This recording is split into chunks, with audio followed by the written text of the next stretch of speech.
Narito ang mga abstraktong konsepto. Una, kabutihan.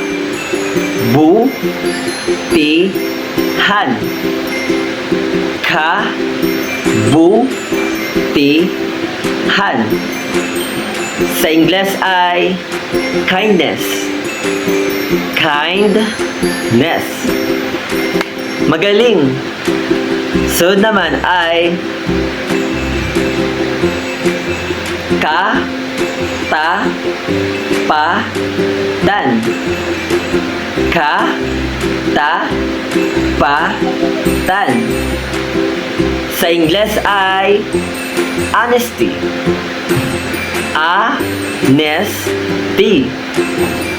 Magaling. Sunod naman ay kasamaan. Kasamaan. Sa Ingles ay badness. Badness. Magaling. At ang huli ay kapayapaan. Kapayapaan. Sa Ingles ay peaceful. Peaceful. Magaling. At ang sunod ay pag-asa. Pag-asa. Sa Ingles ay hope.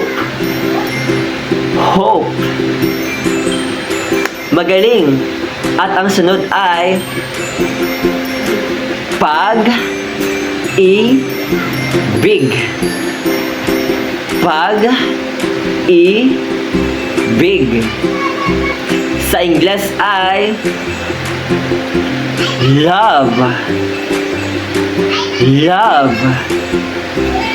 Magaling.